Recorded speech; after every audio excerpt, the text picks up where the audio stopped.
I've been talking about Hoffman boots for a very long time. You guys know that I'm a huge fan of this company. And it's not just the great products that they make, it's the story behind the company and the people that run it. This generational family of shoemakers right here in North Idaho makes some of the best hunting boots and pack boots and lineman boots and all your boot needs right in one place at hoffmanboots.com. For us hunters, I highly recommend the Explorer. And I don't care if you're running in the 6-inch or the 8-inch or the 10-inch. Personally, I love my 8-inch Explorers. They've got the Vibram sole. They are totally waterproof. There's no break-in period. Guys, you can't go wrong with Hoffman boots because you get all that without breaking the bank. So check them out at hoffmanboots.com and use promo code all caps lock Huntsman10 at checkout for 10% off and find out why I have been wearing my Hoffman boots for years and years. Don't be one of those people that have it in their mind that Savage Arms is the same firearms that your grandpa was running around with 40 years ago. It's not. Big game hunting rifles that you can count on. I love my Savage firearms. I have got the Savage 110 Hunter, and my daughter is pretty happy with this 110 Apex Hunter XP. The AccuTrigger is a really interesting little piece to this firearm, and it's a new piece of technology that if you've never tried one, you should, because it'll make you more accurate. It's a much easier, higher quality firearm than anything else I've got out there, and I've got a lot of firearms, guys, and so if you're in the market for a new hunting rifle, make sure you visit savagearms.com, because I promise you, you're going to find something that is accurate, easy to handle, easy to use, long range, functional, just a high quality weapon that you could take to the field and have a lot of confidence that when the time comes, you've got that Savage backing you up and you're going to be notching a tag. Check it out, savagearms.com. Let them know the Western Huntsman sent you. Thanks, guys.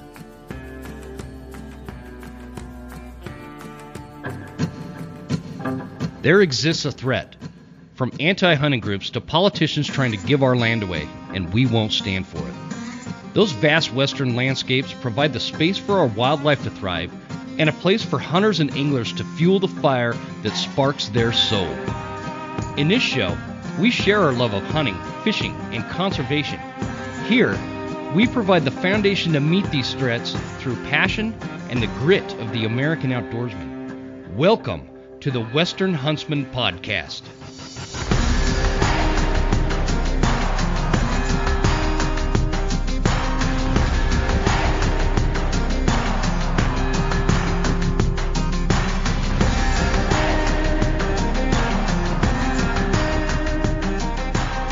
Ladies and gentlemen, welcome to this episode of the Western Huntsman Podcast. I almost misspoke there. This is Jim Huntsman, your host, coming at you from the Broken Time studio right here in Northwest Montana. And this week, guys, I've got someone special who's been on the show before. He is formerly the Strength Development Coordinator for the San Francisco 49ers.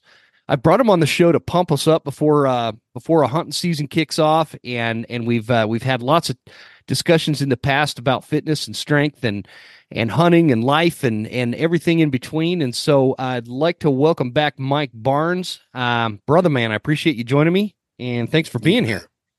You bet. Thanks for having me, Jim. So I can't have the former strength development coordinator of the 49ers on without discussing this last Super Bowl. And what it was a good game, man. And I am not I'm not the biggest football fan you'll ever meet out there. I generally only watch the Super Bowl. I love watching the Super Bowl. The rest of the time, most of hunting season is going on during football season. So I miss most of it, and that's okay with me. But I didn't necessarily have a dog in this fight. But I did think of I was kind of pulling for the Niners because I knew you, and I thought I'll bet Mike is super excited right now, and then the last minute 30 seconds happened, and it went downhill, man. How did it? Well, I mean, let's talk about it. If you remember, well, you probably don't because you were, it's hunting season, and I don't really follow. I mean, I follow on the league and stuff like that, but. Mm-hmm. The previous two games, the Niners just skimmed in and won. and they Yeah, had to beat Detroit, and they beat them by the skin of their teeth. So they go to the Super Bowl, and I'm thinking, this is, you just ran into like Mahomes and the Kansas City Chiefs, which is not good, no matter who you are. sure. So they go into the game, and I knew Kyle Shanahan when he was a ball boy, who's the head coach of the Niners. And I coached Christian McCaffrey's dad when he was the Niners as well. Oh, wow. So I know, I still got some kind of these distant connections. And great game, just like we were talking. And you give Mahomes the ball with about a minute and a half on the clock, and he's going to figure out a way to exactly win. And he did what he continues to do. You're Yeah. really, in my opinion, you're watching one of the legends in the future to be. How many Super Bowls could he win? I don't know. He's Yeah, unbelievable. because he's a He's young super fun to guy. watch. Yeah. And it wasn't like, both teams are likable. They got likable characters. They got likable coaches. They got likable players, likable owners. And so it wasn't like, I moped around for a week. It was like, oh man, I wish they would have won. Yeah. That's their third loss though. And they've been to the Super Bowl 8 times now. And that's their third loss in a row Oh, being at wow. the Super Bowl. So So anyway, that's they're more due. than, Yeah, it yeah. was crazy. Honestly, that's how a football game is supposed to be, though. Like it was kind of Yes. just on pins and needles that whole game. The Niners were just slightly dominating, but here comes Mahomes, and it's just kind of back and forth. You don't know how this is going to turn out, and that's how it's Yeah. supposed to be. That was an exciting game. The other reason I was pulling for the Niners, man, is because I don't like Taylor Swift, and she was well, she that's was a on good the. reason. I think that's a good reason. The sideshow that's bigger than the main event. I know it kind of gets, Americans have just gotten ridiculous sometimes. I think about that kind of stuff and it drives me bananas, but it was a good game. It was a fun game. And just kind of, and I was thinking about you the whole time. Thanks. And I was just like, man, I didn't have your cell handy. And so I finally got it when you emailed me. And because I got a new phone since last time we talked, and I noticed. I only have like half the contacts in there. I don't know what happened to the other ones, but anyway, I was going to text you, and I realized I didn't have your number in my phone there. So, pretty cool though. I'm sure it's going to be. I don't know. Well, you never know how the next season's going to go, but we'll see. We'll see how they do next year. The thing is, they're always going. Not always. If you go that far into the playoffs, you typically are going to be competitive the next year. But you don't walk around going, "Hey, look, I'm the champ, and someone's got to knock me off." Yeah, You don't. You go in there with a same sense of desperation and urgency and focus and determination. A few players will be replaced, and it takes on a new vibe every year in the NFL. But yeah. heck of a good season for the Niners, but just came up a little short. That is so applicable to hunting too. If you notch and tag on an elk in 2023, because I think we've all been guilty of this. Where I remember it was a few years back. I nailed this big whitetail with my bow, biggest whitetail I've ever gotten. And it was like the last day of season, and it was a fluke thing too, Mike. I was actually snowshoeing to this spot where I knew the trails Awesome. kind of intersect, and I'm wearing my snowshoes, and I was already stressed that I was a little late, and so I'm trying to hurry to get up there, and I'm out of breath. I'm with there's 3 feet of snow on the ground, and all of a sudden this buck just pops out. This smaller buck pops out on the top of the ridge. I don't know, 20 yards in front of me, 25 yards maybe. And because of the nature of the landscape, they couldn't really see me because I had stopped to catch my breath before I went over that last 20 yards uphill and head down the other side, right? And so I stopped, and that little buck, he just keeps going. And right behind him, that big sucker pops out, and he does the same thing where it's like they come over the ridge and stop and just check things out before they go any further. Yeah. And I'd already knocked an arrow, and by the time he was about to take his step and start moving again, that arrow was already en route, man, and it hit right where it needed to. The point is with that, I thought, man, I am like this really badass whitetail hunter now. And I killed a big buck wearing snowshoes with my bow, right? I can picture it.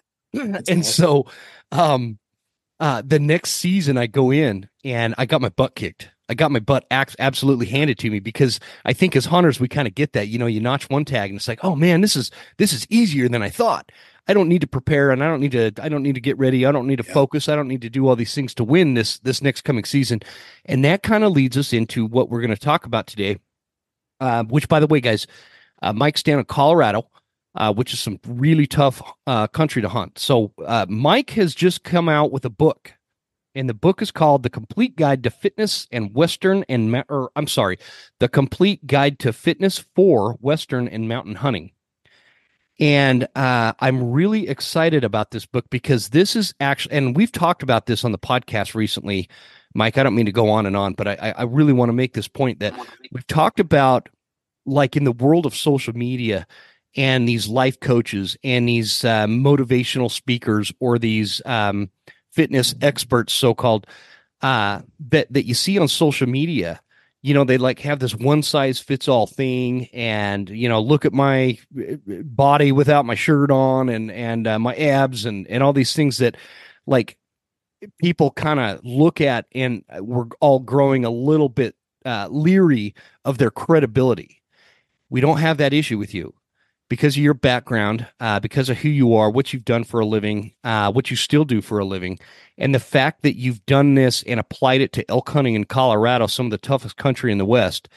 And that's where this book is really applicable. Can you tell everybody, give us all just a snapshot of your background, and then I'd love to talk about this book.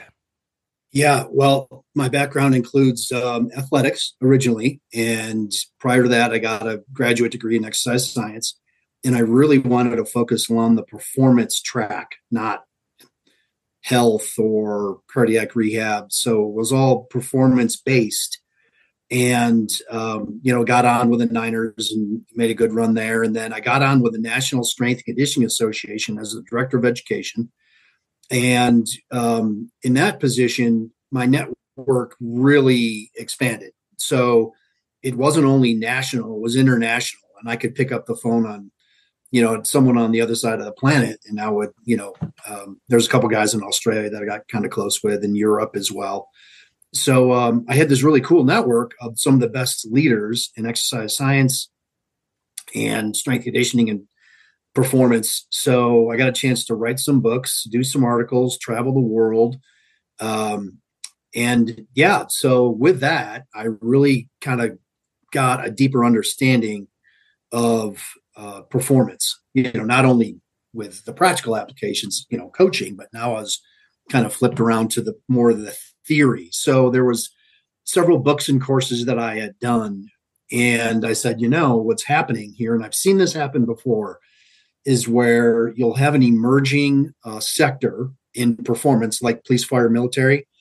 We call it tactical training. And what happens is someone needs to kind of calm the water and say, okay, everyone's starting to scream and everyone's an expert on this. And I said, okay, well, what really needs to be done is let's put a curriculum together, of which I did. And I used some models because I know the curriculum that it should be based upon, and said, okay, let's break this down, not only from the anatomy, the physiology, the biomechanics, the musculature, but let's put that in a context of Western hunting because it is so demanding physically. And I think you could take it, anywhere from New Zealand to Alaska and every place in between. And as well as I do, you're like, I can never be in good enough shape to go up and down these mountains and hit these drainages. And I'm pushing myself. If I could go faster, just like you, look, if I can get to the top of that ridge faster, I would. Mm-hmm. So let's kind of break this down a little bit. I'm a bow hunter mostly, but I was surprised when I first started dabbling in, Western hunting several years ago. I was like, man, this is really a big time challenge. And that which kind of culminated into the book itself. There's nutrition, there's strength training programs, cardiovascular programs. There's designing programs, resistance programs, body weight routines. Gosh, I got into it about as much as I could. But I would say this, as soon as I got done, I'm like, I want to do it again. I got new stuff, more stuff. So I'll probably do a second edition in the next couple of years, and we'll really dial it in a little bit more. So to answer your question, that's kind of how Yeah. things came to be. And I like, you triggered a bunch of questions there. I want to share a story because you and I were talking, and I don't know who the handsome fella is that wrote your forward, but I allude to it in the forward. Some guy So named Jim Huntsman is very gracious too, by the no, way. I'm super humbled and honored to be able to write that for you. But what we talked about, and we kind of emailed back and forth about this topic too, is the concept of preparing for like a 5K marathon is going to be different than preparing for a Western elk hunt at 8,500 feet or better. Yeah. To the concept of what I would call vanity muscle building. And I'd love to get your take on this. Is way different than getting ready for a Western big game hunt. The story I'd like to share is um obviously anybody listening to the show knows I like to talk about the time I was in the Marines, right? And Marines like to consider themselves as the out of all the branches, the super athletic ones, right? We run a lot, we hump a lot, which humping is hiking with a pack on. We ruck for some of the non Marines out there. We spend a lot of time training physically for things that are just not normal. I guess is a way to put that. Now, so we do this. I'm stationed in North Carolina, and coastal North Carolina is like Kansas with trees. It's flat. Jim, can It's you hear me? We just broke. oh, We just broke, Jim. I'm sorry. Go ahead. can you hear me now? Yeah, I got about a 10-second void there. Yeah, sorry about that. Hopefully it should record separately the two tracks, so hopefully I didn't lose you. But I was explaining that North Carolina is like Kansas with trees. It's very flat. It's very sandy. It's very wooded, and it's not like the West, for example. So we go overseas, and we end up at this place called Kosovo, and it's very mountainous. And our job, Mike, was to intercept these Albanians that were smuggling things into Kosovo, trying to get them into Kosovo and Macedonia. And so our job, this was like a NATO type operation, was to make sure we're cutting these guys off, catching them, and turning them over to like the NATO MPs or whatever. The problem was these guys lived in these mountains, and these were serious mountains. They lived in these mountains. And we had a very difficult time keeping up with these guys. And we are Marine infantry that trained, we're all running 3 mile, 18 minutes, 20 plus pull-ups at least to pass the test, 100 sit-ups, all the things that are required to be a Marine. We're doing all this stuff all the time. But we get in these mountains, and these guys that live there, their bodies are specifically conditioned to go up and down these mountains, and we could not catch them. Now, granted, we had a lot more gear on, but I want to give us a little defense. But regardless, they were able to trek up and down these mountains and get away from us more often than we were able to intercept them. We had to get creative to be able to catch up with them. And I say that to highlight because I want to get your take, Mike, on like what is the difference between conditioning your body for something like an elk hunt in Colorado or Montana or somewhere like a higher elevation with a lot of elevation change, steep, unreliable country, going over blowdown, hiking up and down where there's no trails. You're just bushwhacking through the brush. And I swear I spend half my time navigating through huckleberry brush up here that's chest high. It's really demanding. What is in like your mind as somebody with your background can talk to us about the difference between training for something like that versus training for like looking good in a t-shirt and having big muscles and stuff like that? Does that make sense? Yeah, no, 100%. So, you've got in the context of Western hunting, you've got an endurance event, and it's going to involve sustained efforts, particularly like if you just watched your heart rate uphill. So a lot of times the mountains that you're in, it might take, gosh, Jim, I mean, some of the mountains that you've been into, it might take what, a couple hours to get to the from the bottom to the top, so you're hunting these drainages. Mm-hmm. Um, so that effort in and of itself is going to be unique. And you might want to do at least that a couple times a day. And then so you've also got like, I just want to look good, and everybody wants to look good. I mean, it's fine. And that might take a back seat to the importance of getting ready for elk season. I mean, it does for me. I mean, I stop a lot of the stuff that I do in the dead of the winter and start to say, okay, I'm going to start to phase in over this period of time. And I just break it down into months, basically. So, just it's a good way to organize. So my endurance is starting to, what I would recommend anybody that wants to start mountain hunting, get ready now. Now's the time. Get June, July, August. Yeah. September will be here before we know it. Yep. Blink of an eye. It happens all the time. So all that said, if you are like, I don't know, let's say that you're 40 to 50 years old and you're a lifetime weightlifter, and you might have a really big upper body. A good friend of mine's a power lifter. He's about 5'11", I don't know, 240, 245. Oh, and wow. He is really super strong. And if I ever took him on a mountain hunt where, we've got to really cover some distance. Matter of fact, another buddy of mine who came out last year, and he unfortunately had a really hard time. And I'm looking at that next drainage, and I'm like, we got to go over there, right? I mean, this one's, there's nothing in here. Why are we wasting our time? We gave it enough time, 2-3 hours, half day, whatever.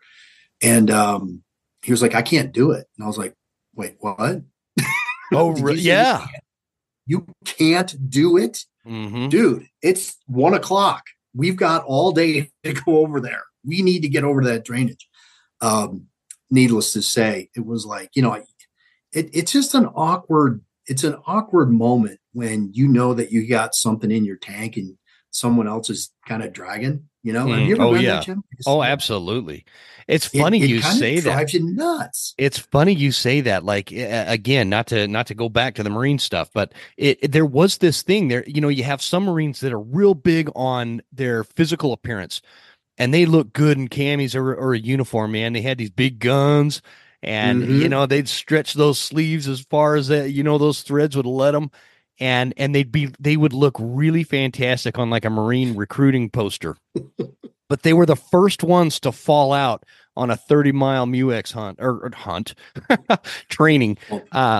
We did these things where, sometimes most of them were roughly 10, 12 miles, but we would do these real extended ones, 20, 30 miles, and with a loaded pack and your flat gear and your helmet and all this stuff. And you just go. And those big muscle bound guys, no offense to those guys, but they were like the first ones to fall out because they were training hard for the wrong thing that they were doing. And I think that's a point to emphasize. I've been hunting with people that the appearance would be, because I'm not in the shape I was, 20 some odd years ago when I was in the service. I have a tendency to let that go, especially in the winter. And I go through these times of severe arthritis in one of my knees. So I get chubby like I am right now. But the knee's better and the chub's coming off. So, yeah, man. The point is I've gone hunting with people that look like they're in way better shape than I am, but I leave them in the dust on the mountain. And I don't know what that is other than I just do it a lot. And so I do it a lot. Yeah. What really helps too is, so you're on the bike, you're on the treadmill, you're on the rower, you're doing group exercise classes or whatever it is. And then you put your pack on and you're like, oh, I'm going to go scouting for the first time. And, I got out turkey hunting a little bit. I really hammered hard on the turkey hunt. And I was like, you know what? I'm going to check every nook and cranny, and I'm going to slip and slide and call down into here and this and that. I went up almost 8 miles that day. I didn't hear a gobble. And I'm thinking to myself, I didn't even see a track. But there was, I got done and I think I had a headache because it was April, right? Yeah, I haven't really done anything. And I'm like, oh my gosh, I am tapped out. And it's just, I guess that's just kind of, observational evidence, just like you, when you start doing some scouting, like you can't beat it. You just can't beat it. You got to get out there and Yeah. get on the mountains. But we can lay some work to shorten that path a little bit for us. Is in part what I've put together in the book. You just made the best case I've ever heard for going 8 miles for a dadgum turkey. I'd Yeah, have a hard time going 8 miles for a turkey. yeah, I had yeah. one I had one this last a few weeks back gobbling in the bottom of this drainage, and I'm like, I'm not going down there for that dang turkey, man. No way. I think I was just going. I was fueled on anger. I was like, if I Yeah. can get a turkey, a deer, and an elk in the same season, I'm Hmm. going to be famous. People Yeah. will just say, "Oh yeah, that's the guy." Your Instagram's you're gonna be insta famous if you do that. Yeah, right. No, that's fantastic. Walk us through this book a little bit and tell us what I think people could expect to kind of get out of it because like my take is, Mike, real quick, is it's like while it's a lot of content, it's a big book. It's a beautiful book. From the standpoint, it's got a really nice cover. That's always important to me. Have you ever seen a book that, like, the title or the basic summary makes it look like you'd want to read it, but then you see the cover and it's like, oh man, it just turns you off for the book. And then you Yeah, see other books and like I look at the cover of your book, you could be writing about lesbian bullfrogs in Germany, and I'd want to read that. Like, it's a really cool cover, man. I love the cover. It's a great picture, and it's like the thing that is lacking for a lot of us. And so it's real detailed information, but it's simplified in a way that everybody can understand in any body type to help strength condition for this treacherous thing. I keep referring to it as elk hunting, but any kind of Western hunting. yeah, yeah. Well, I tell you, like the first half of the book is just the basic physiology. So if someone really wanted to know how your body works, uh, your cardiovascular system, how blood carries oxygen and then picks up CO2 and drops it off at the lungs. Um, how your heart kind of works. I tried to dumb it down the best as I could in it. Um, so that was part of it. The other, like just for like for your skeleton, it's called the axial skeleton and your appendicular skeleton. You Mm-hmm. might hear that like I don't know once or twice, in a whatever In your 10 life. years for some reason. Hey, my axial skeleton. It's not Yeah. the type of thing you think, oh, but if you do, okay, well, that's the difference between like your spine and your limbs. So we walk through some of that. Some of the biomechanics, real simple. First, second, third class levers. Oh, okay. Well, that's kind of how your body works because you've got joints and they create these uh, rotational forces that we call torques around joints. Okay, well, I kind of got it. There's some endocrinology in there, hormones, growth hormone, testosterone. Um, um, there's your nervous system sends signals to your muscles, and it's called the neuromuscular system. So all Mm-hmm. that stuff is kind of the boring stuff up front, and then it gets into some more interesting things. And part of it is designing resistance training programs, for instance. And then it breaks down exercise techniques. I think we got about 70 exercises in there. And Yeah, I've got there's a a YouTube. ton. And it's got, Yeah, and yeah, just so you guys listening know, like the book, it has pictures of all of these exercises. So it's not just like talking to you. It's showing you what to do. Um, and I love, you go from the physiology and what you called the boring stuff, but that's interesting to me because that's stuff like I don't know how the cardiovascular system works. And I feel like it's one of those things like, you know, if you're working on a boat motor, it's helpful to know how the fuel system works. You know, how that fuel yeah, pump gets the fuel out of the tank and runs it through a filter and into the motor. It's good to know that stuff. It helps you diagnose things. And so yeah, understanding that kind of stuff is super important. And then you get into basic nutrition and then nutrition needs for mountain hunting, calories and stuff like that. And I think that everybody is curious about that because who hasn't been up on a mountain and it's like, Man, when I left the truck, I was full and full of energy, and you know, I feel like I had a good breakfast, and then all of a sudden 2 hours later, you know, you're 1,000 feet higher than than where the truck's parked, and you're starving. Yeah, you Yep. know, and so just Yeah. understanding what is right and what is wrong would help a lot of hunters go a long ways. Yeah, I'd like to walk through some of that too. And Yeah, let's I'm do going to it. back up just real quick.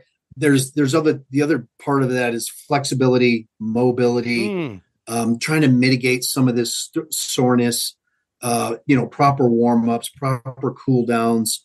It's more comprehensive than just like, kind of those bodybuilding or those mirror muscles that we yeah, have. So I put it in the context. There's crawling exercises in there. There's backpack exercises. There's body weight exercises. I put as much context into hunting.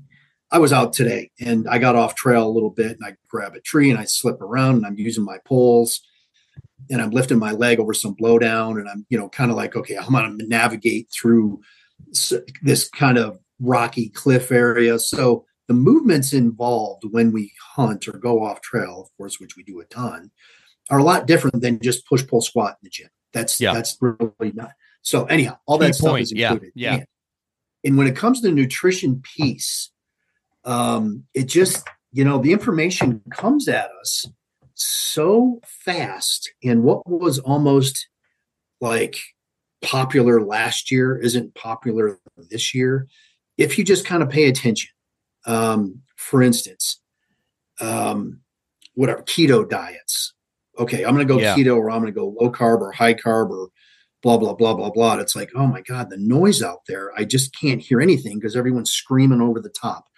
So the first part of the nutrition piece was the basic nutrition. And I went over the six essential elements of nutrients, rather, six essential nutrients: carbs, proteins, fats, vitamins, minerals, and water.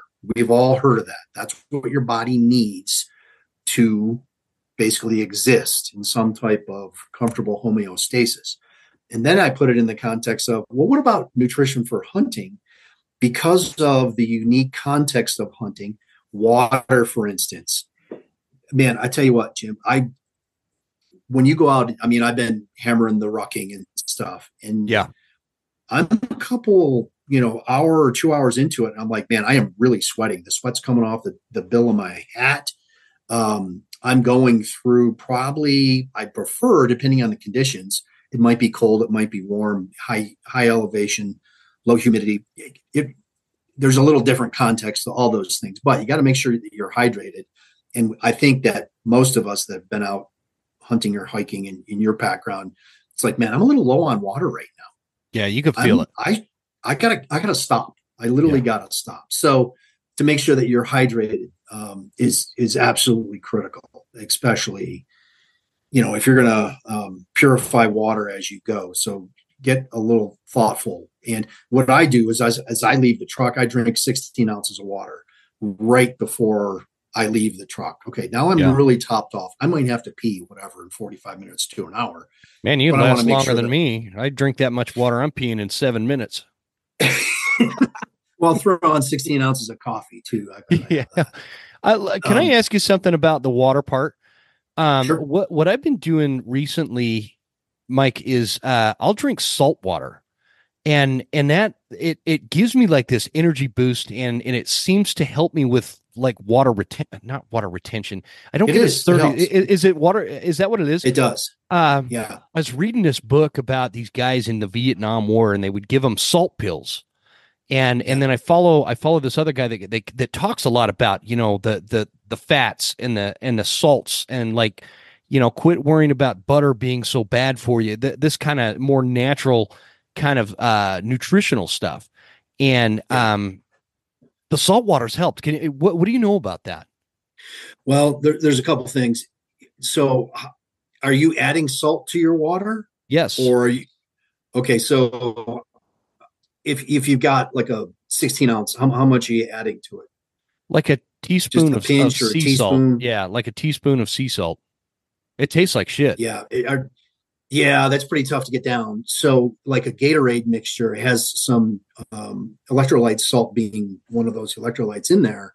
So, what you'll notice too, if you haven't been outside, and the temperature is starting to climb up here in Colorado, a little like, in the 80s at least, Hmm. is that you'll taste in your sweat, you're like, wow, that's a little salty. That's a little Yeah. salty. Yeah.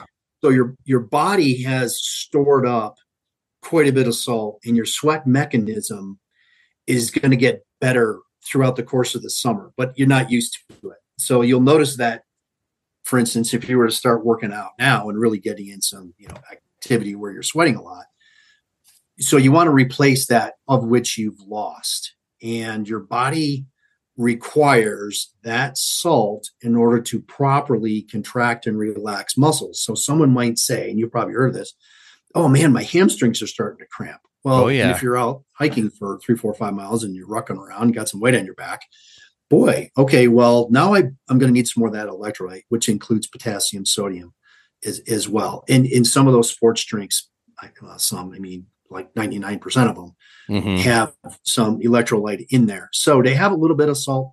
Now, the precaution is if you have high blood pressure, you may not be able to get away with that additional salt. And here's the thing to remember too. If you want to pull that salt off, like if you have a big salty meal, like a big Mexican meal where you're Hmm. eating the chips and salgos and margaritas or whatever, you get on the scale the next day, you're like, holy cow, I'm at 3, 4 pounds. It's just water retention through that salt. So it's a little bit counterintuitive, but start pounding water. And if you remember from like high school chemistry or whatever, that is going to diffuse all that salt retention, is going to look for a lower osmolality where that water is going to pull off the salt. So you're like, okay, I might pee whatever 4 or 5 times more during the day. Keep pounding the water and it will pull that salt off you. So, but What in when, the world was that word you used? Osmology? Osma? yeah, the osmosis where it's going to Oh, osmosis. diffuse to the Okay. lower, right, when it's going to diffuse from the higher concentration to the lower concentration. You gotta remember you're talking to a dude that doesn't know some of these big words. So dumb it down a little bit more for me, Mike. Well, just a little bit of a word of warning. Watch the Mexican food, of which I have daily. Dang, that Um, sucks. I love Mexican food. I know, but just make sure you're drinking the water Yeah. along with it. And if you have a little high blood pressure, here's the thing. Not every hunter is 25 years old and doesn't have anything to worry about. As you get a Yeah. little bit older, you're like, you know what? I got to watch that. I got to watch this. So I don't, Jim, you could salt your water a little bit if you want to. If you want something a little more palatable, another big word. Yeah. Yeah. That's a big one. It tastes a little bit better. Go with the sports drinks. And if you Okay. really, so if you want a sports drink and water combo, you can do that too. So that and that I love what you said about, not everybody being 25, because, if I was 25, this book would be one of those things where it's like, man, I want that book because I want to have that knowledge at some point, but I probably wouldn't open it for like 5 years, maybe 10, Yeah. but that's what's cool about with like this book and the concept of being 25 to you guys listening out there that are in your mid 20s. Man, all of a sudden you're going to be 40 before you know it. It's so insanely crazy how Yeah. fast that happens. And it's the little things you do when you're younger that add up to big things when you're older. Like if you put in your 20s, if you put $10 a day in a bank account, by the time you hit 40, you'd be pretty well off, right? It's the same with your Amen. body. And so those little habits that you develop in your 20s, where like I used to think I was invisible. Tell me I'm wrong, Mike. We think we're invincible. I used to be able Yeah. to go to Taco Bell when I was in the military at 2 o'clock in the morning after drinking all night long, and then I'd Yeah. still get up and run 3 miles with the Marines. But if I tried that today, I would die. I would Yeah. effing die on the road.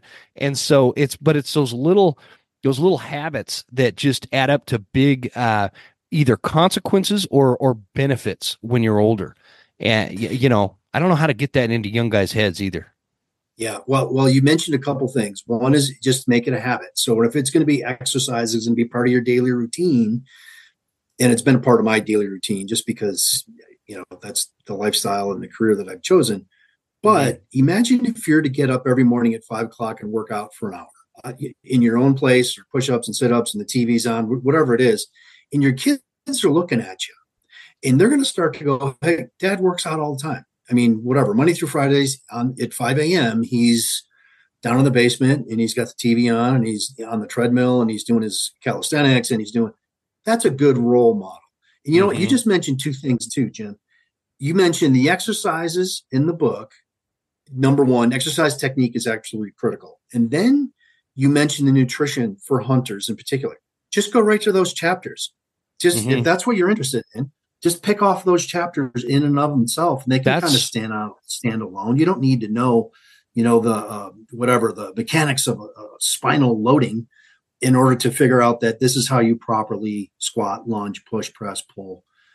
So yeah, just use that as a I'm resource. I'm actually really glad you brought that up because I don't want to scare anybody with some of the more complicated items in the book. If you don't want to learn about the cardiovascular system or the nervous system or anything like that, I think that that's going to be different for each individual. I would have wanted nothing to do with that 20 years ago. Now I'm interested in learning it, and so I love the fact that that's in the book because I'm excited to go through that. But the other side to that, if you're not interested in it, you can use this book as a reference. Okay, what is it? I want to learn about the basic nutritional requirements of my body. So, okay, we can go to page 87 and go through all that. And then now what is specific to mountain hunting? What are my calorie requirements? How does this break down? Metabolic rates, totally daily energy expenditure on a mountain is going to be way different than sitting in a cubicle all day, and so that and then you can go from there to the exercises and develop and this is not designed well. Actually, I'll let you speak to that, but I guess like my mindset, Mike, is not geared towards becoming a world class athlete. That's not what my goal is. My goal is I want to keep my body healthy and strong and strong enough to be able to keep hunting for as long as I possibly can. And that's my goal. I don't want to be. I love Cam Hanes, man, but I am not going to be running 200 miles in the mountains. That is not my No, thing, right? yeah. And everybody has kind of a different athletic goal, if you will. This is designed to help everybody achieve whatever goal you have. What you're referring to is longevity. Number one, I want to Hmm. continue to do the fun things that I want to do, and you're super passionate about hunting, as am I want to do this for as long as I can. Now, is it going to be 65 or 70, 75? I don't know exactly, but we want to keep on doing this. Yeah. And I enjoy putting a pack on my back and going deep. And I really don't want to see anybody either, to tell you the truth. And if it's 2 or 3, 4 days, that's fine with me. Um, the other thing you got to consider, and just to mention this nutrition thing a little bit, if you go into that somewhat blindly and you grab, okay, I'm going to, whatever, I'm going to grab a handful of these protein bars, and I really like peanuts. So I got whatever pockets full of this type of stuff.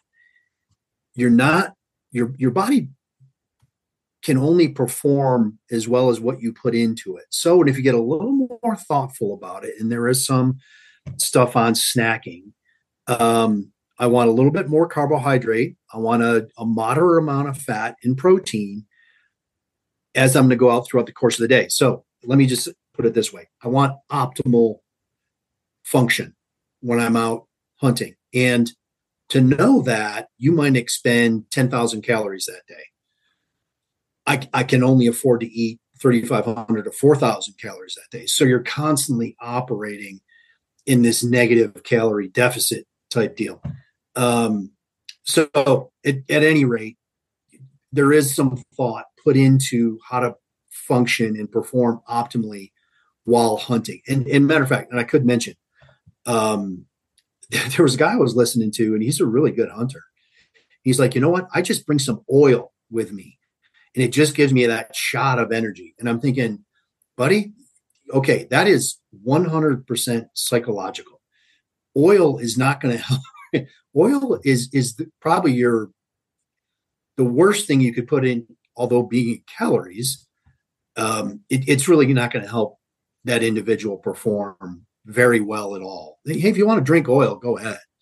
But That sounds I'm just crazy to telling me. you, yeah, it does. And, he even prefaced and says, hey, look, it's just my thing. I do it. All right, buddy, Yeah. drink up. Can I go through like a list of common snacks that either myself or I've people I've been with I've seen in packs, and you can kind of give me a hell yes or a hell no on what do you think? I mean, like here's an example, a real common one. This dates back to like when I was hunting in the 80s. A good old fashioned Snickers bar in my pack. And Yeah. and I've heard justifications that chocolate is good for you and it's got peanuts in it, so it gives you a lot of energy. I just feel Yeah. like crap after I eat one though. Can you talk to us Yeah. about that? I don't want to see you kind of put that in a binary kind of like good, bad. It's really kind of a range. If you could use like a scale of 1 to 10, it Oh, that's a depends. good It's idea. Yeah. probably, yeah, I'm going to probably give it a 5 with it depends. If you're in a, I'm going to skip over in a tree stand and you want to eat a Snickers bar. Okay. Well, pretty tasty. Probably wouldn't want to eat too many of those because you're not doing anything basically. But on a Western hunt, if you wanted to go with like a bite size, those small fun size or whatever the heck Yeah. are. If you wanted to have one of those, like, hey, that's my 10 or 11 o'clock in the morning little treat. I sit down, I glass. I like to have that thing. If you're rocking and rolling, and you've got a 2 hour, hike in, probably not a great choice to tell you the truth. Okay. So Okay. I give it a 5 out of 10. A 5. So let's Right. create this scale here, Mike. We've got 1 being really, really bad for you to have on the mountain, and 10 being really, really good for you. Does that sound fair enough? Okay. So 10 is good. It. Okay. Trail mix, like a Western trail mix. It's got the little M&Ms and peanuts and different types of, usually raisins. Yeah. Where would you put that? I go over to a grocery store that has trail mix over there, and they've got these bins, and there's like 4 or 5 trail mixes. And the peanuts, the peanut M&Ms, the M&Ms, they typically have raisins in there and some type of nuts. So with the nuts, you can go salted or unsalted. I like the salted if I'm going to have a trail mix when I'm out, hunting and hiking. The problem is the application of I'm going to eat all the M&Ms first, and then I'm going to leave all the seeds at the bottom and all the stuff that I don't want to eat, and I'll probably throw that out somewhere. So I have my own little trail mix. It has a higher protein cereal in there that I like to put in there. Then I'll put in pretzels, nuts, raisins, and I used to carry some chocolate kisses, whatever, 4 or 5 for the day. Yeah. You're in such a calorie deficit. I'm not interested in, oh my gosh, that's, a bad food choice. It might be great, but it's very palatable. I'll wash it down with about as much water as I can drink, and that I'll make up my own trail mix. So all that said, to answer your question, if you have a trail mix that is you put it together in a way that it makes sense, as opposed to, well, this is just a chopped up candy bar that you're going to get. So there's some really bad trail mixes out there too. Okay. Yeah. Okay. No, that makes sense. I like the idea of making your own. I guess. Yeah, I was just going to say I like the idea of making your own. Yeah, because I'm a sucker for trail mix. Here's another one I'm a big sucker for, and this one dates back many, many years for me too. Beef jerky. Love it. High quality protein. Good bang for your buck. It's already dehydrated, and just make sure it typically is going to have some salt in there too. So that's going to be a good thing too on a hunt, because you're going to be putting a lot of water through the system. And what happens when your salt levels go down physiologically? It's just not optimal. I don't know, but you might have had where you roll over in the sleeping bag and your hamstrings or your calf cramps up. You're like, holy crap, I'm really working my legs here a lot. And you might be a little bit low on that sodium. So I don't have any, how much beef jerky can you actually eat? I mean, it's after Yeah, that's a good handful or two, you're like, I'm all caught up on my beef right. jerky. It's too hard to But chew, man. My jaw gets all sore. I'm yeah, like, yeah, okay, that's enough of that.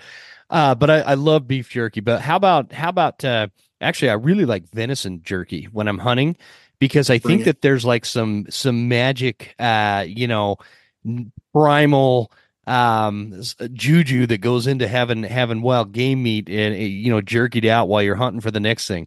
And so You know, go ahead, what? I was going to say, Jim, I was going to say I'd prefer wild game over any of the other beef jerkies that you buy yourself. So if you're making it Yeah, yourself, bring it. absolutely. I mean, it's just, I don't know, you're out there in the context of, the wild and the mountains and stuff, and you kind of feel kind of macho. I get a little, I don't know, spiritual with it. There's something just I get it. nostalgic about it. I don't know, something. I Um, get it. Bring Here's it. something I've hauled in a lot. A hard boiled egg. The problem with the egg is the egg, like a regular large egg, is going to have the 6 to 7 grams of protein, and it's all in the white itself. Oh, The okay. Right. So you're somewhere around 20 to 25 calories of that egg is going to be protein from the white. The egg itself has about 80 calories in it, and all the extra calories or additional calories in that egg come from the yolk itself. And the yolk is all fat. Mm. So you just, if you're going to do that and you're like, oh my gosh, I just totally got to have whatever. If it's your thing, and maybe, I don't know, maybe you feel lucky with it or whatever, but I would go with maybe like two or three whites and one yolk. Just balance, Balance it out. throw out a couple yolks. And if you really like the taste, go ahead, mash it up or whatever. But I think the other problem that you have with eggs is that the volume of it is, it's a you don't get much bang for your buck with the You really size of don't. that. Yeah. Yeah, you don't. So, I think. which Oh, go ahead. it, Go it, ahead. it kind of turns me over to protein bars. So if you want Okay. to go with some protein bars, there's some great bars out there.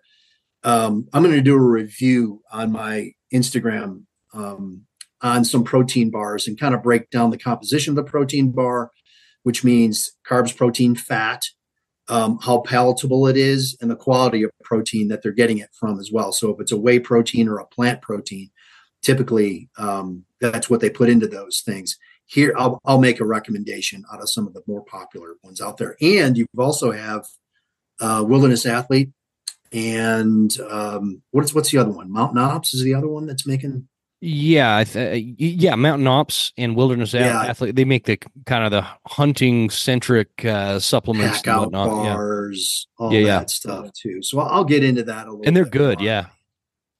Uh okay. No, I think that's a good idea to make that do that review. And when Mike's Instagram for everybody listening is Mountain Hunt Fitness, and that'll be in the show notes. And that's where you'll put it, that review on the Yeah, protein yeah. I'm bars. Because starting to I put some more content in there now. Mhm. Okay. Yeah, because I have this thing like protein bars don't do it for me. And not from a sense of I'm sure they're great protein wise, but they just like always leave you wanting more or something. I don't really care for the taste of most of them. Yeah. And so I have yet to find one that I actually feel like is I like and is I'm sure it's great for me. Um Jim, I think that they're trying to disguise the taste of that whey protein, WHEY, which is derived from milk. A real high quality mhm. protein. It's packable, it's easy, you just grab and go. You might have 200, maybe 300 calories in those things, which is kind of nice. But if you just don't like to eat it, it might come right back out of the woods with you. It's like, oh my God, that Yeah, stuff's that's kind nasty. of that's what I tell Yeah. people too. It's like you'll hear a lot of discussions in the context of like nutrition when you're hunting and all this kind of stuff, and some people I think might take it too far from the standpoint of how strict you've got to be because like you were saying you're running in like a caloric deficit. and you're burning a lot. You're burning a lot. You're sweating a lot. You're getting rid of salt. You're burning a lot of calories. You need the protein. You need all these things that kind of come together. And so like, I'm not ashamed. I don't eat Pop Tarts, for example, normally in my life. But I'll take Pop Tarts on the mountain because those things they're just so terribly bad for you that You're there's you're some. right. I mean, they are. This is not something you want to eat on a normal basis. But on the mountain, if I take some jerky and a Pop Tart, that is like a good lunch for me on the mountain, and I feel good for a Yeah. while. And I don't know if Well, it's it's the packable sugar or too. the carbs. Yeah, yeah, it It is. is. It's It's very packable. packable. It's easy. I want Yeah, something that's packable. Definitely. yeah, exactly. You Here's know a what's pretty oh, good too? It's kind of what? along those same lines. Is Honey Stinger makes a little waffle thing. Have you ever seen those? I don't know. You'll see them at like They're like a sporting goods stores, crunchy maybe. waffle thing. Yes, and Yes, I've and seen they put a those. little honey in there, and they got some different flavors. Pretty darn packable. When your body's when you're really shoot again, I hate to say it too much, but when you're really working, Hmm. you could be working up a pretty good sweat, which means you're burning a lot of calories, anywhere probably between 10 and maybe up to 15, 16, 17, depending on your pack and how hard you're working, calories a minute. So Hmm. Yep. if you're kind of, hey, I'm getting into this mountain here and I got an hour to go, for whatever reason, you could burn 600 to 1,000 calories an hour. And that little honey stinger, your body is like, I'm burning carbohydrate and sugar as fast as you can put it in. So to keep that in your system is not a bad idea. Now, Okay. don't get back to camp at the end of the day and freaking house five of them. That's not the time to eat the honey stinger. So just Right. just to kind of keep that in mind as well. Okay, I just got a couple more here for you. And again, this is Sure. just either from stuff that I've done or I've seen other people do. I'm guilty of this one, and I've also seen other people do this one after like a 4.5 mile hike up a mountain. And I knew that wasn't going to be enough. But peanut butter and jam sandwich, Are you putting it on bread or tortilla, or what do you think? bread. I always put it on wheat bread. Do you? Now, Um, I have to have the caveat with that. I'm not talking about grocery store bread. We take raw milk. My wife turns it into like a very light sourdough kind of bread. It's very, very different. But back in the day, I would just take store bought wheat bread. So which and most people that's what they're going to do because they're not getting raw milk. So talk to us about the bread thing. 8 to 9. That's a 8 to 9. great choice. It really Okay. is. You've got a little bit of sugar with the jellies or jams. Hmm. The peanut butter is going to supply some fat and protein, and what that does is slow down your digestion a little bit. And the carbohydrate from the bread, and it sounds like you're making it from highly unprocessed Yes. ingredients. Fantastic. No, that's great. The only thing I have a problem with the bread is that it all gets mashed up. So Yeah, they have I they have these little bread containers you can get, and they actually do a really good job. They're lightweight, and instead of putting it in like a sandwich bag, you put it in this little plastic container. And again, my wife and I we try to be as super natural with a lot of things, so we don't right. normally use like plastic containers for anything food wise.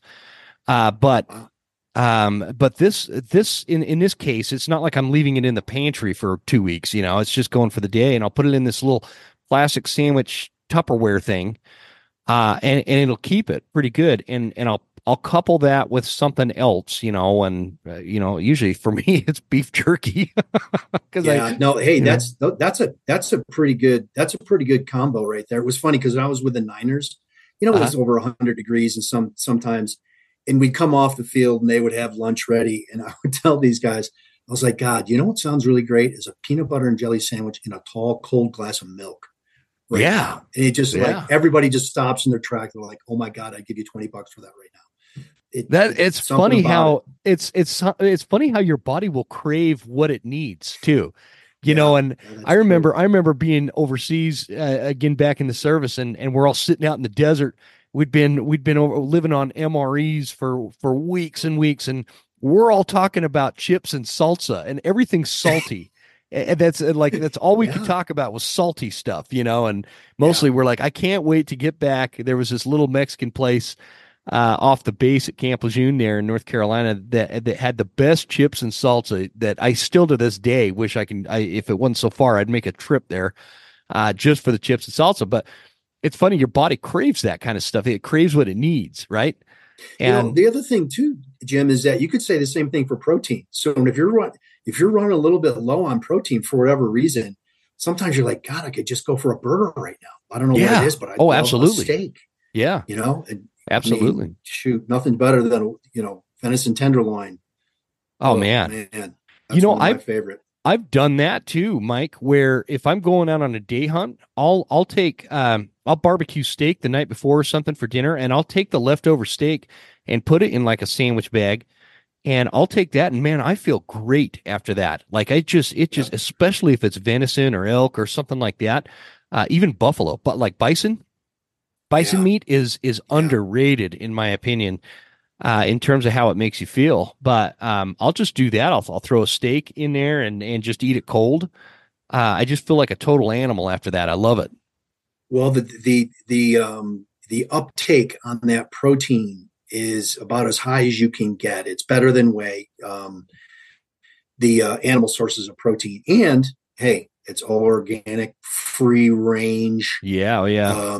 Venison. That's ideal. Yeah, that's really You could just ideal. feel it after eating venison or my wife makes these amazing venison fajitas, man. And it's like all the vegetables are usually from our garden. And the venison fajitas are just, Nice. I mean, man, if I wasn't a hunter, I would be the fattest son of a bitch you've ever seen in your life because that kind of stuff, I wouldn't have any real reason to stay in good shape because my wife's a really good cook, and so, Yeah, um, yeah.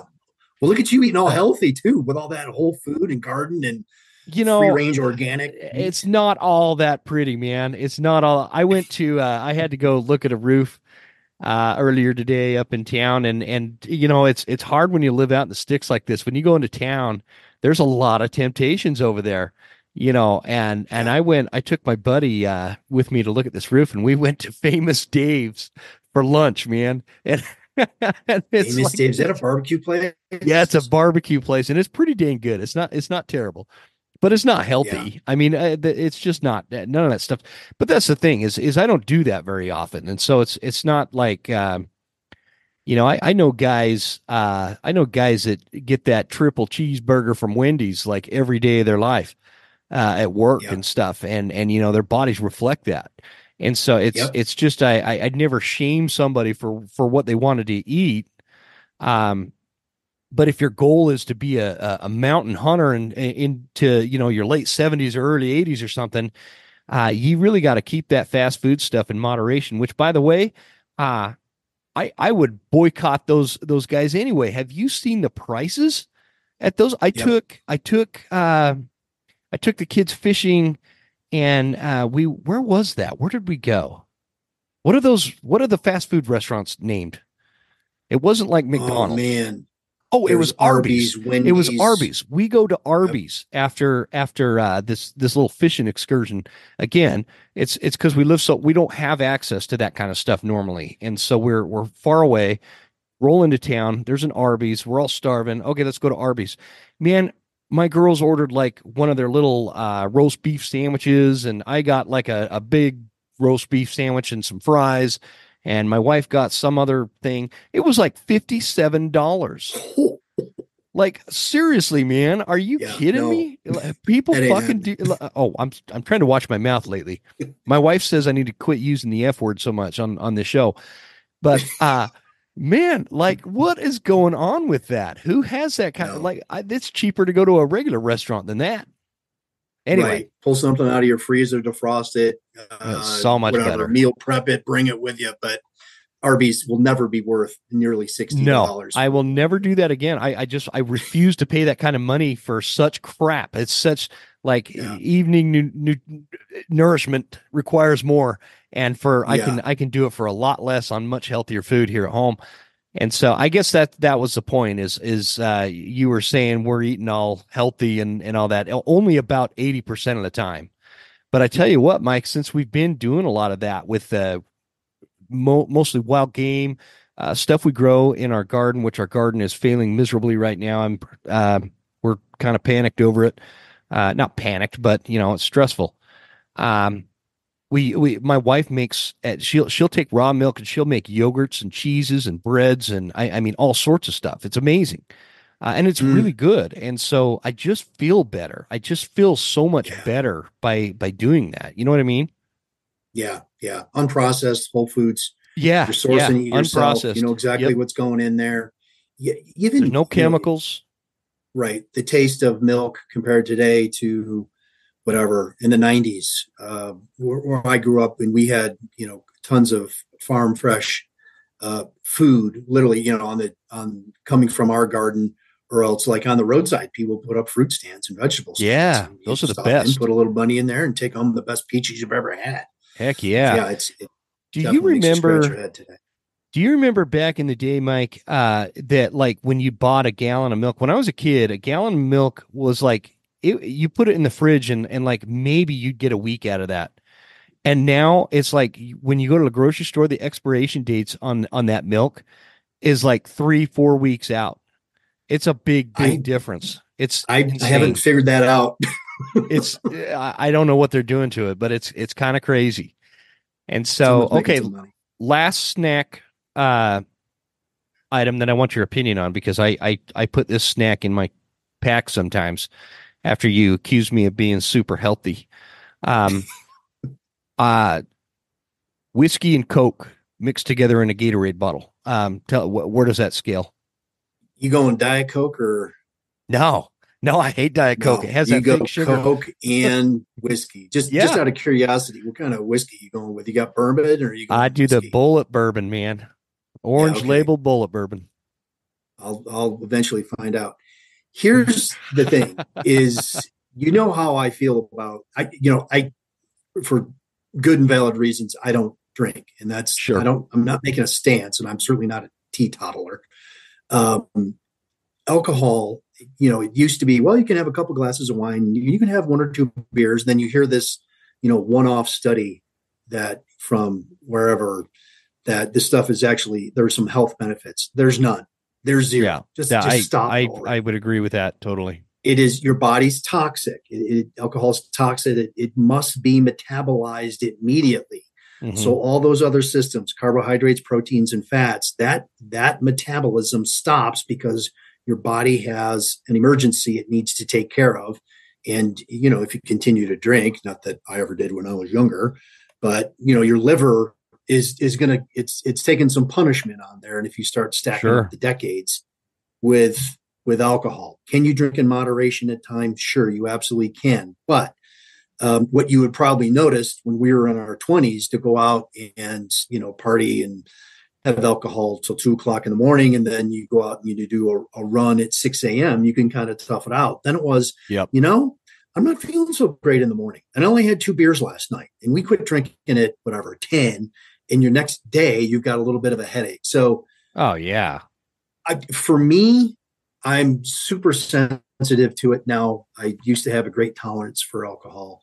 I don't, I just can't in good faith recommend, hey, if you put something down and you're like, guys, get out the flask, do it, start a Yeah, fire, that's what I mean. relive the I moment. don't I would I love to be there. I want to I just clarify. I'm joking about the Coke part. I don't pack Coke on a mountain, but I will have a whiskey and Coke at home sometimes. But I will take a flask and Yeah, if it's like a celebratory thing.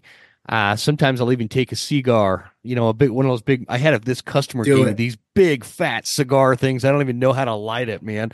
But do it. I'll take something like that, and it'll just be a Yeah, celebration kind of thing more than anything. But no, I'm with you, man. I'd recommend it. Matter of fact, I'd I have recommend it. yeah. I think it's just one of those things. It's everybody's got their own thing that they like to do. I have a buddy, Jacob Denham, who is a really good hunter. He's a guide around here, and he's always getting stuff on the ground. But he packs a dang can of Mountain Dew in his pack And every time he gets something, he takes a picture with the animal in this Mountain Dew can. And it's the craziest thing I've ever seen. I've asked him a few times. I'm like, where did you come up with the idea for the Mountain Dew? He's like, I don't know. I just like Mountain Dew. I'm like, okay, You need to man. like hashtag it or something, right? Yeah, yeah. I think he has a few times, but Pro staff. it's just everybody's got a little bit of something different that they like to do, and I don't know. I can't. I'm running out of snack ideas to ask you about. Do you have anything that like you've known all your life is kind of like this thing that hunters have always taken up on the mountain? Maybe there's this misconception that it's good for you, but in reality it's bad, or vice versa. Maybe something that you would recommend everybody keeps in their pack just for nutritional, value or whatever.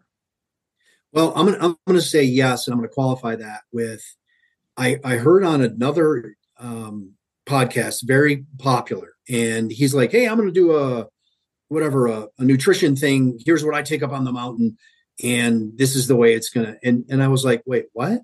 And I started to listen to the food choices, and I'm like, "There is no way I knowing with my background in physiology and nutrition, there's no way I could ever recommend what he's saying." Now, this is just a normal hunter. And he had his diet probably 60 up to 60% of his diet was fat. I'm thinking, buddy, your body just does not function that well on that much fat that you've chosen somewhat randomly, other than the fact this is the stuff that you like to take on the mountain because that's what you like to take. I just couldn't recommend it. So I think what I look for, kind of as the physiology kind of guy, I want somewhere around 50 to 60% carbohydrate, and then you can balance out your protein and fat. Maybe a little bit more on the protein, a little bit less on the fat. And again, that's going to slow down your digestion and keep you a little more satisfied throughout the course of the day. Now, if you look in the context of what you're doing over in and out of mountains and over, up and down, even shoot, Jim, and if you're standing there at the bottom and you've got a little creek that you've just crossed, and then you say, "Oh, I've got a little bit of a hill compared to the mountains that I'm looking at," that little hill you're looking at might only be 50 to 100 yards. Well, lean forward and start going over some of that deadfall, and your heart rate immediately jumps up. So you've got these little smaller efforts of maybe 2 to 5 minutes throughout the course of the day. So you're on the gas, off the gas, on the gas, off the gas, burning carbohydrate, not burning carbohydrate. So bring a little more carbs in with you would be my recommendation than you probably think you need. Now, the other thing is there's been a lot of research lately that would substantiate a higher protein diet than what historically we've thought of probably in the last 4 decades. What I would shoot for, and for scientific reasons, what I would shoot for is somewhere around, now if you want to totally nerd out, count how many grams of protein is in your diet and then equal your body weight. I'm 220 pounds. I should probably have 220 grams of protein a day. Let me tell you something. That's not easy to do. That is not. It's just totally not easy to do.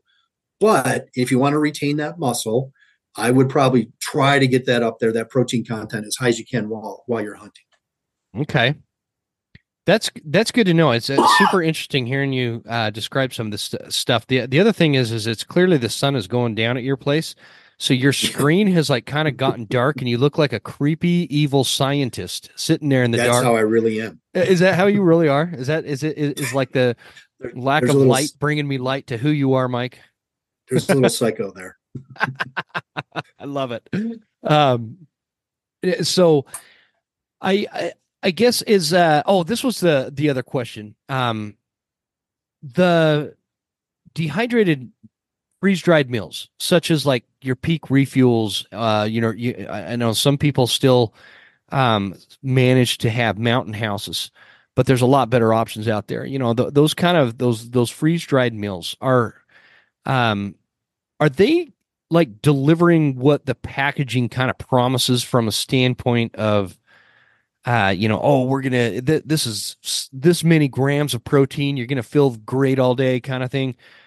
And I don't have any real complaints with any of them, but other than the fact that I do feel like I do get kind of hungry fast where, Yeah. there's other options where I don't. You know what I mean? Talk to Yeah. us about that for just a sec. Yeah.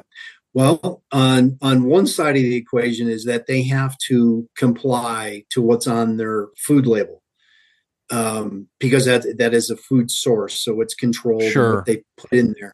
I think what happens is that it gets so processed is that you'll immediately, but soon followed by my digestive system is upset. It's not used to that. So as you rehydrate the food, and then it might be high in salt because salt tastes good.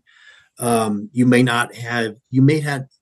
have tried that meal um, outside of hunting or camping. So I would definitely say you better, if you're going to take something in, make sure you try it beforehand. Now, it sounds to me that you like whole foods as much as you can. I Yes. would,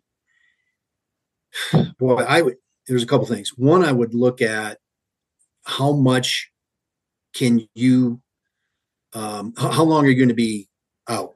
If you're going to, whatever, I'm going to have a camp and I'm not going to have, I can only carry up to say 60 pounds, 70 pounds, and then you're going to eat yourself through.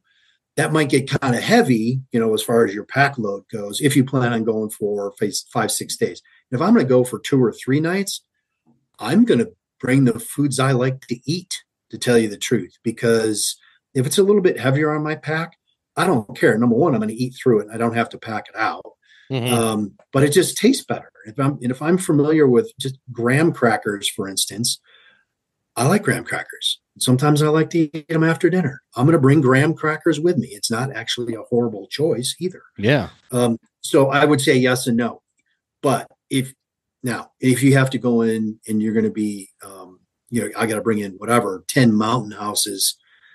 Oh man, I don't know. Just day after day of that dehydrated process. Now there are also some other options out there, and you probably know what they are too. I was looking at one earlier today. Gourmet Gnome. Have you heard of that one? Yep. I've heard of that one. I've not, I haven't I think tried that she's. one yet. I think she might be based out of Bozeman. She's a gourmet chef. She's worked at Michelin rated restaurants.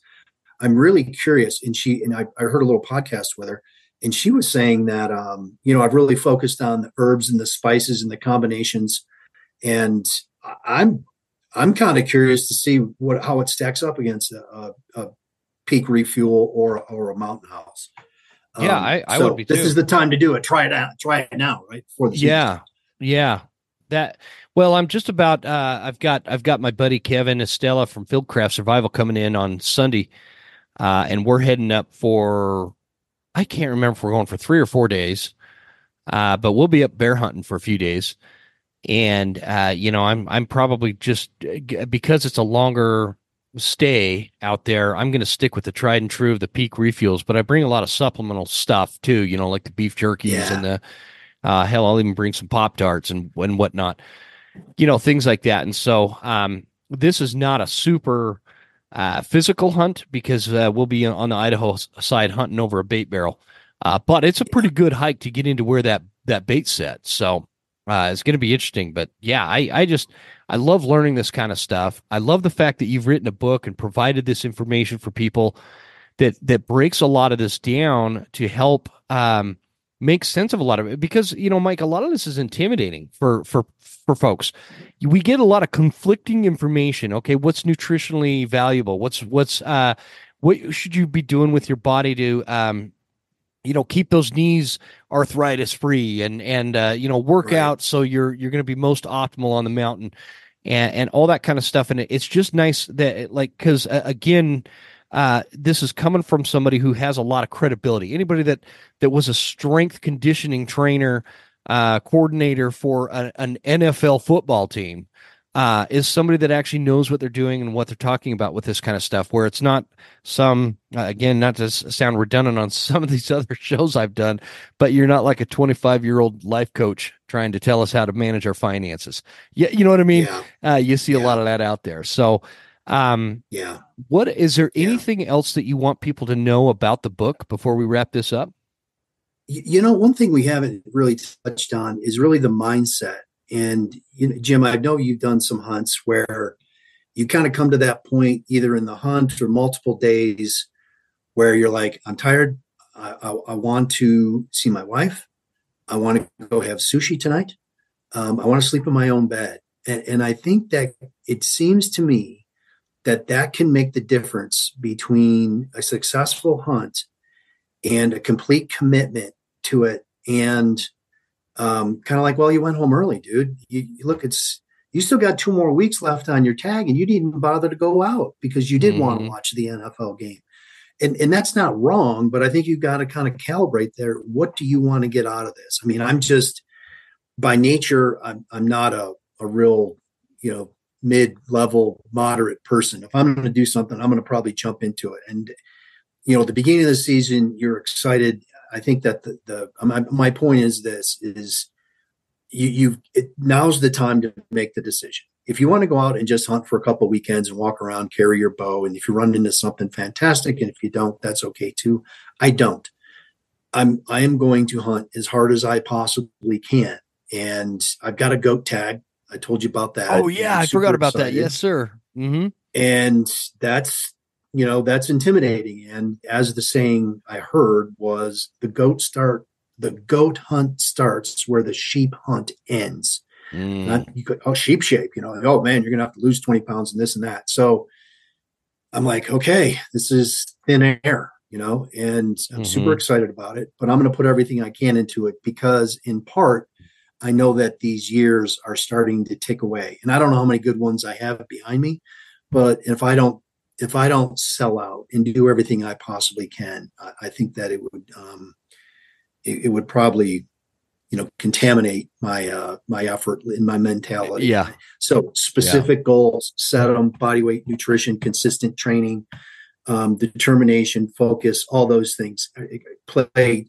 It's like a metaphor for life, right? You want to be good at your job, you're going to have to learn how to get out of bed, get into work a little bit early, and do a little bit extra. You want to get good at hunting, you better get your feet on the ground somewhere, do your scouting, do your homework, know animal behavior, get familiar with your weapon, get proficient with your weapon, all those other things. And it Yep. just applies. That's Yep. kind of how in that mindset piece, I think it plays a big part.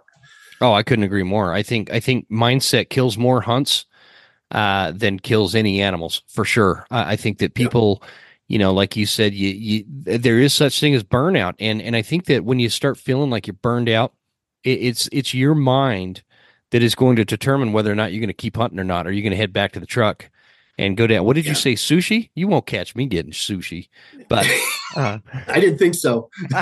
Marines don't eat sushi. Marines don't eat sushi. No, um, no, but it is absolutely that little that thing, that demon that creeps into your mind when you, especially this happens more often on like a really cold hunt. You're just kind of burnt out, but Yeah. man, if you just can power through that mindset issue and get to the next ridge, or put in that last 2 hours before sunset, Yeah. that's where it all pays off. That's where that mindset Yeah. is mind over matters. Or mind over matter. I don't mind because it don't matter. I'm gonna keep going. I'm Because it gonna does I'm gonna matter. notch this tag, man. And Yeah. and I think that's super important. Tell everybody where they could find your book. Well, if you go to Amazon, you can order it directly from there. Just put in the title of the book, "The Complete Guide to Fitness for Western and Mountain Hunting."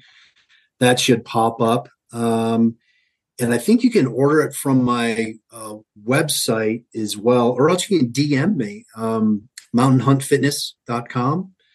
That website is just kind of starting up, might be a little rough around the edges, but we can get you there. Or else if you go to my Instagram, which is Mountain Hunt Fitness, just you direct message me. I think the book is $60. Yeah, it's just under $60, and then shipping I think Hmm. is $10 or $12, which is getting a little outrageous. But anyhow, I think you'll really like the book. I want to kind of use this kind of as a platform and get into some other interesting stuff as well that I think that the hunter community, especially the Western hunting community, would enjoy. Yeah, absolutely, absolutely. I'm looking forward to seeing what you do, Mike. And well, let's just keep you coming back on the show and chatting. And don't forget little guys like me, because I really am excited that you did this book. I just can't think of somebody better to write a book like this. And so, ladies and gentlemen listening, again, it's a complete guide to fitness for Western and mountain hunting.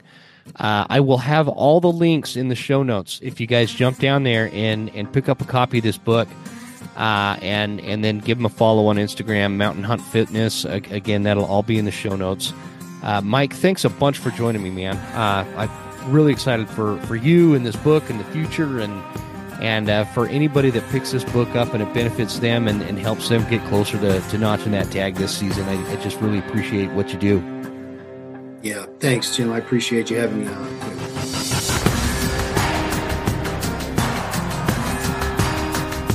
You made it.